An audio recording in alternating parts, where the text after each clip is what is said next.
Look at the person next to you and say, I can. Now elbow them and say, you can. All right, we're going to talk about you can because, okay, I have kind of a problem with something that people say all the time, okay? People will say, I can't, when they really mean I won't, okay? Because there's a difference between I can't and I won't. And so, like, I might say, I can't run a mile. Really, I won't run a mile. I technically can, I just don't want to. You know what I'm talking about? Now, it would be true to say I can't run a mile in 7 minutes. Now, some of you are like, that's easy. No, I can do it in 8, but I almost die. So I can't do it in 7. So that's technically true, although I could also say I eventually could if I would train, but I won't. And so y'all know the difference between I can and I won't, I can't and I won't. And there's a problem with that. I mean, obviously there are things that I can't do, and there are things that you can't do. Me at 38 years old and 5'8.5", I am not going to make the NBA. It doesn't matter if I practice every moment for the rest of my life. I'm never going to be tall enough, fast enough, good enough at basketball. I'm really bad at basketball. I can't even beat, these guys, okay? I can't, much less like the people in the NBA, okay? I can't, I'm terrible at basketball. And it's not a matter of effort or that kind of thing. But here's the problem. When we start saying, I can't, when it's really an I won't, you will not accomplish things that you could accomplish otherwise. Because we start saying, I just can't do that. I cannot pass that class. I can't get a good grade in that class. Okay, that's an I won't. And the reason I know that is because I have a lot of these conversations. Let's just talk about that one, like the grades or something like that. Someone will say, I just can't get a good grade in this class. And then I'll say, do you do all the homework? Well, no. Do you take notes in class? I take naps in class. It's like, have you ever gone in for extra tutoring with the teacher? That's crazy, okay? And it's like, they don't do any of these things, okay? And they're like, but I can't. No, here's the truth. It's an I won't. I mean, I experienced this exact thing. See, when I was in school, grades were really important to me. Some people are not, some people are. I'm not going to get into that. But for me, they were. And I had a class. Anybody else with me? History is like awful. Anybody agree history is awful? Okay, I could not stand, he's like a history lover. Okay, I did not like it, but I had this AP history class, and it was a coach that was a teacher. And sometimes coaches are really cool when they're teachers, but sometimes they don't want to be a teacher. You know what I'm talking about? He only wants to coach. He didn't even like history. And so it was like he tried to make it miserable. There was 34 or 5 people in the class. At the end of the first 6 weeks, there was no A's. Nobody had an A, okay? I had like a mid B, and I had never had a B before. I know that sounds nerdy, but and I was like, okay, this is not going to happen. Now, everyone said you can't get an A in coach's class. You just can't do it. It can't happen because he didn't want anyone to get A's. And I decided, no, I'm not going to say I can't. I'm not going to say I won't. I'm going to just say I can. And I did whatever it took, which I don't even think it was worth it, actually. But what I did was every night I got my history book, and I actually summarized every paragraph, my own words, in the entire history book. And I got an A, and I was the only one. And you're like, she's looking at me like, you are nuts. Now, I'm not telling you to do that. If you have one of those classes, just get the B, unless it's your goal. But what I wanted you to see is this. There is a decision. I had to say I can. And until I said I can, I would not have gotten there. Now, that's over history class, and maybe it was a waste of time. I don't remember anything I wrote down. But there are definitely important things in our lives. If you don't start saying I can, you're never going to get to the things that you could accomplish. There is some really great stuff. And here's something that you need to know. Successful people don't say I can't. When something hard comes up, when there's like an obstacle, successful people don't say I can't. They might ask a question. Maybe they can't right now, and they'll say something like this. They'll say, how can I? They ask a question. Successful people go, how can I? Right now, this is not possible for me. How can I make it possible? How can I get to the next step? And so what we want to become is people that don't just say I can't. Whenever something comes up and there's a struggle in your life, you can't say I can't. You have to learn to be an I can kind of person. And if this was just about making better grades, those are important, but that's not really my purpose, okay? That would be helpful. If this was even just about making more money, this stuff would help you. If you would learn to just be a person that says, how do I do it no matter what, and not give up, that would change your life. But it is a much bigger thing than that, because there is a lot of stuff in our life that we actually start to believe we can never have. And so people get these kind of ideas. They start to just get the I can't mentality. And it's stuff like this. I can't ever have real peace. I can't ever be happy. Do you know how many people I've talked to in this room, well, not necessarily, I mean, that have sat in this room that told me, I don't think I can ever be happy. Or they say, I can't ever have good friends. I can't forgive that person. I can't get over this addiction. I can't, and I've heard so many I can'ts. And as long as you have those I can'ts, guess what? You will never overcome those things. So this is what we want to do, okay? This is going to be my cheesiest illustration ever, okay? We want to turn the I can'ts into I can. Oh, it's amazing, right? Okay. Yeah, we want to get rid of our can'ts, and we want to make them I can'ts, okay? We want to start to live in the things that God has for you, because I actually believe this, okay? That there is stuff that you could do, that God wants you to do, that God wants you to have, that as long as your attitude is I can't, you'll never see in your life. There is good stuff that you will never have if your attitude is I can't.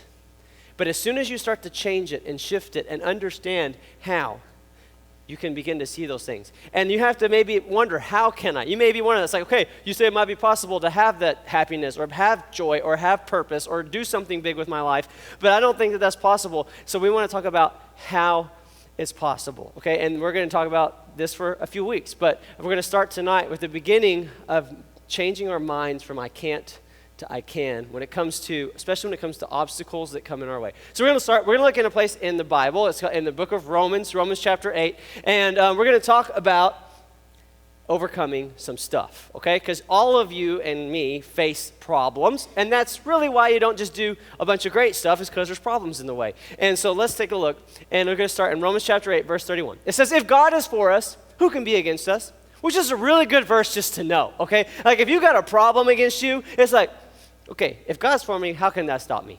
I mean, just right away, you're going to face stuff, and you're going to go, I don't know if I can. Oh, wait.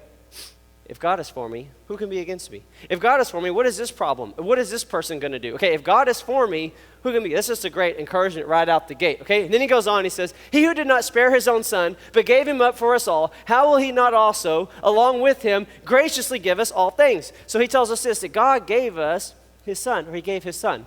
Now, I didn't really understand this one or feel this one as much as I do now that I have kids. And so I was thinking about it like this. If somebody came in and they grabbed one of my kids, let's say Emery, and they grabbed one of you, and they had a gun, and they said, one lives, who is it? I got bad news for you, you're dead, okay? Because it's not even a hard choice for me. I'm picking my kid because I love you, but I love them more. And you know you love some people more than other people, right? I mean, look at the person next to you. Look at them. Would you die for them?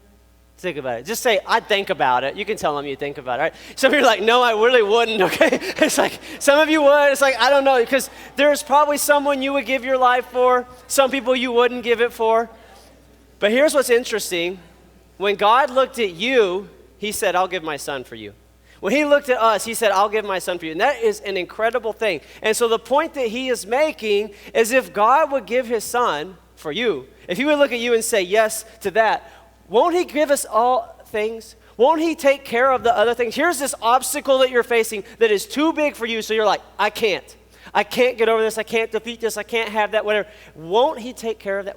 And so what we need to learn to do is to look at Christ. In fact, if you keep going, we're going to skip a couple verses. He says, who shall separate us from the love of Christ? And he's going to talk about the love of Christ. And this is going to be so important to really believing that you can overcome things. And then when he talks about the love of Christ, he's not talking about some fun feelings. Jesus doesn't have like warm fuzzies for you. I mean, maybe, I don't know. He doesn't want to sit on the couch, hold your hand, and watch a movie. Okay, that's not what it means by like the love of Christ, okay? He didn't have a crush or want to date you or anything weird like that.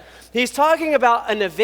Okay, the love of Christ is a moment in time that happened, okay? This is what he's talking about. This is the Hollywood representation, okay, of the love. And some of you are like, ugh. Anybody else like hate blood, like grossed out by it? Anybody like me? Okay, yeah, I don't like blood. I'm not good with it. Like a little while ago, my wife was at home, and I get a phone call, and she goes, I was here at the church, and she goes, I hurt myself. And I'm like, okay. She goes, you need to come home. And I drove like 90 miles an hour through the parking lot, you know, because I was like, and I got home, and do y'all know what a mandolin is, anybody? It's like you like cut potatoes with it, like she's making french fries, and her hand slipped, and there's these like blades, and it just went, And so there's like that dark blood, you know what I'm talking about? I mean, look at this picture. I mean, it is absolutely, I'm not going to show that. That's gross, okay? Some of you are like, oh, man. If you want to see something gross, just look at his knee pictures, okay? He'll gladly show you his knee, like, being cut open, all right? And anyways, so I don't like the blood. And some of us, it's actually really difficult to think about what Jesus went through because, I mean, it's pretty intense when you think about the whipping and the nailing and the crown and the hanging and the dying and all that. But here's the point of why I'm bringing that part up right now is because that is his demonstration of love for us. That in that moment, his sacrifice paid for your and my sins. He paid for us to have a relationship with him. And so when we're facing an obstacle, when we're facing a struggle, we need to remember the love of Christ and not let that struggle separate us from that. To remember, we can't be brought apart from that and remember his love because that's going to get us through. So he says, who shall separate us from the love of Christ? Shall trouble? And here's one of the first things, the problems that people start going, the reason I can't is because of this trouble. I can't have peace because this person's an idiot and they're ruining my life, okay? I can't have peace because they won't stop, okay? And we have a trouble. I can't be happy because my family is a total disaster. Or I can't ever, do good because I have this big problem. And we talk about a trouble, and that's the reason that we can't.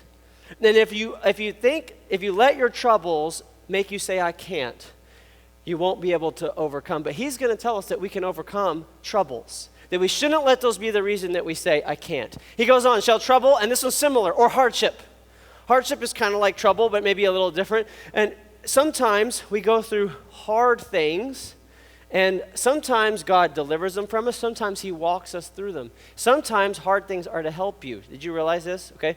Have you ever lifted weights? Anybody lift weights? Anybody? Okay. Oh, a few. Yeah. Some of you, I'm kind of doubting it based on your arm size. But anyways, so you're like, if you've ever lifted weights, here's the thing. If you go to the gym and you grab the smallest weights that you can find, you're like, yes, I found the little ones. And you go a few times, and as soon as it starts to get hard, you quit.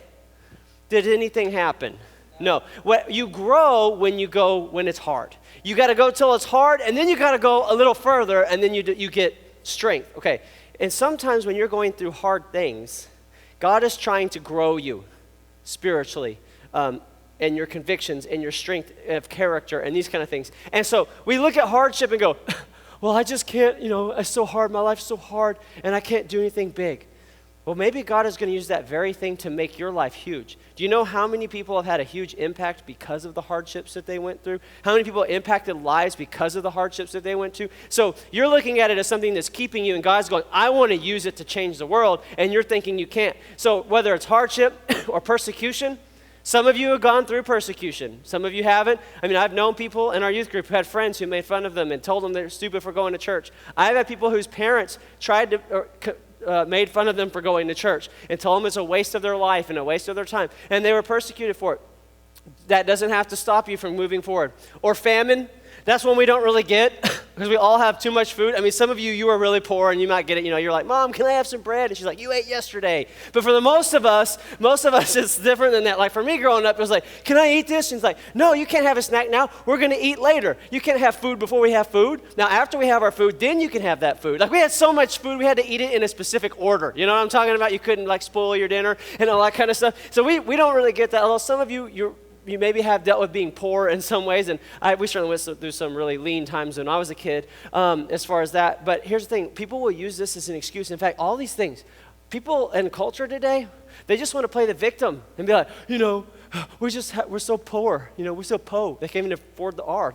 We're poor. Like we can't do anything. We're so hardship. It's just we got all this hardship in our life. We can't do anything. And they have all these excuses, and they never move forward in the things that they could do. Or nakedness. I don't even know why that was in there. That was just weird. I don't even know how to illustrate that. That's weird. They tell people that are like public speakers, like if you're nervous, just picture everyone in their underwear. I'm like, why would you want to do that? I'd be like, okay, guys, let's talk about Jesus. I'd puke if I saw that. Okay, but anyways, so that would be a weird advice. I don't even know how to illustrate that, and we'll just move on. I hope that's never a struggle in your life. Or danger or sword. Okay, and now in their time, Christians really were in danger. Like some of them would be killed because of their faith or put in prison. And when it says sword, I don't know for sure, but I personally think that he means even if you are killed by the sword, you overcome, which is like you're dead, but you're in heaven with Christ and you overcome death in that way. And so I think no matter what happens, he says, none of those things can separate us from Christ's love. And he says, no, in all these things, those troubles, those hardships, those persecutions, we are more than conquerors through him who loved us. That you are a conqueror. You can defeat those things through him who loved us. And I notice this kind of stuff, maybe you don't, but the first time I read this, I was like, why does it say loved, past tense? I mean, like, okay, guys, if you say to like a girl someday, you're like, I love you, and she goes, I loved you, like, that would not be good. Like, it's like, oh no! I mean, I guess that's better than, I love spending time with you. Like, anyways, but like, why is it past tense? I mean, obviously, Jesus still loves us, right? Because again, he's talking about a moment. He's talking about that time on the cross when he loved us. And when you're going through these difficulties and you need to conquer, you remember that love. That if he did that for me, he's going to be with me now. And when I'm facing something that I need to overcome, I remember what he's done. And that is part of the strength that I will have to keep pushing forward. So if you want to be, okay, y'all act cheesy. If you want to be a conqueror, okay, you got to be a can-doer, okay? I know it's bad, but it looks cool to me because it's like similar. Anyways, you got to be a can-doer. In other words, you have to be a person who says, I can do it. If you're a person that says, I can't do it, you are not going to conquer. You are not going to overcome. You have to be a person that starts saying, I can. You have to. If you keep this mindset, I can't, you will not win. You will be defeated because you're not trusting in God. You're not moving forward. So instead, you got to start saying, I can about stuff. Some of you need to say to yourself and believe, I can be happy. I can have peace. I can stop doing this stupid thing I don't want to do anymore. I can forgive that person. I can get along with my family. I can stop looking at porn. I can stop doing that drug. I can make a difference with my friends. I can make a difference in my school. I can lead other people to Christ. I can. You see, we need to start saying I can, because there's things in our lives like, well, I don't think I can really do that. I can live for Christ every day. I can have an impact on the other people in this youth group. I can be a leader. I can. We have to start believing I can, or we never will. So when you start talking about I can do this, there's a Bible verse that comes to anyone who grew up in church. Some of you like, children's church people, okay, y'all know the verse, and you can probably finish it. If I said, I can do, I can do all things through Christ who strengthens me. That's the King James Version. I'm going to use the NIV version, but it's really similar. I can do everything through Christ who gives me strength, okay? It just doesn't say strengthens me, but okay, I can do everything through Christ who gives me strength. Now, this is one of the most misunderstood, misused verses. This does not mean that I can just pick anything and I can now do it because Jesus gives me strength, right? Like, I can't decide I'm going to go be the best basketball player, okay? Because God can give me strength. So, Kevin Durant, you better watch out. I'm going to take you down, okay? And it's not going to happen because that's not what that means. It doesn't mean I can go up on the roof, put my headphones on, and I believe I can fly, okay? I believe I can die because I'm going to hit the ground when I jump up. I can't just decide this is what God's going to do. What this verse means is what Christ says I can do, I can do. In fact, most people don't even know the context of this verse. So I want to show you the context. We're going to go back 2 verses and then come back to this one. In Philippians 4, we're going to go to 11. It says, this is Paul talking. Okay, he's in prison. He's not having a good day, okay? He says, I've learned to be content, whatever the circumstances. He says, I can have a peace inside. I can be content and have joy inside, no matter what's going on in my life. Ow. He says, I know what it is to be in need and what it is to have plenty. He's had a lot in his life, and he's had a lot of lack, a lot of problems in his life. He goes on, he says, I have learned the secret of being content. Apparently there's a secret to it. We'll talk about that. The secret of being content in any and every situation, whether well-fed or hungry, whether living in plenty or in want, whether I'm single or in a relationship, whether I'm passing all my classes or I'm struggling really bad, whether my friends are happy with me or I'm in a big drama scene with all of my friends. You see what I'm saying? Whatever I'm going through, he says, I've learned the secret to being content. What is that secret? Do you know what it is? I can do everything through Christ who gives me strength. He says that, okay, no matter what I'm facing, I can be okay. I can get through, I can win because Christ gives me strength. I can overcome because Christ will give me strength. So the most important thing you can remember from tonight is this. On my own, I can't. See, I'm telling you to say, I can. And you know, if you're really honest, that there's some stuff you can't because you tried. You tried to be happy and it's not working. I mean, if you could just flip a switch, you would be happy, right? You can, if you've tried to get along with your parents. You've tried to get along with this person. You've tried to forgive and you're like, I just can't. You're right, maybe. On my own, I can't. With Christ, I can. With Christ, I can. And I need to get that in me. And that's why I can say I can. Not because I'm so strong and so great and so amazing. Like, look at me, I can do anything. No, I can in Christ. I can with Him. And so what I want you to do is to become someone that says, I can. And not because you are so amazing that you can do everything on your own. Because you know you're with Christ and you know He's with you. And so we learn to say, I can. I want to ask you a couple questions. And when I ask them, I want you to just say, I can. Can you do that? No, not yes. You say, I can. Can you do that? Okay. Good. Can you have peace in a storm? It's not hard. All you have to say is, I can. All right, here we go. Let's try again. Can you find joy when life is complicated? There you go. Can you be an example to others on how to live for Christ? You can. See, this is easy. You need to just start challenging yourself, okay? Now, I'm not going to say some of the awkward ones like, can you overcome like this addiction you have and the struggle that you have, because I don't know what your different ones are. But the truth is, whatever it is, you need to learn to say, I can. And some of you came in tonight with a big O, I can't in your life. And you've been struggling with it and you don't know how to overcome it and it's felt like it's going to be that way for your whole life. And it's time for you to say, I can.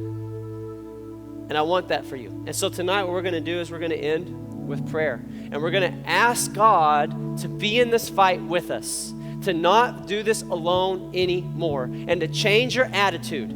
Maybe you leave tonight and the problem is not fixed, but your attitude is, I can. No matter what comes at me, no matter where I'm at, I'm going to be content. I'm going to move forward. Why? Because Christ is with me and I can do all things through Christ who gives me strength. And so we're going to believe for that. I'm going to pray over all of you. And if you need prayer, there's going to be people over there to pray with you. And let's believe that we'll be I can kind of people. Father, I thank you that you're with us and you fight with us and you give us strength and we can overcome. Lord, I pray when we're dealing with struggles that we'll remember your love and push forward into victory. Lord, I pray that everyone in this room would become conquerors, people who have a can-do attitude. And we thank you for it. In Jesus' name, amen.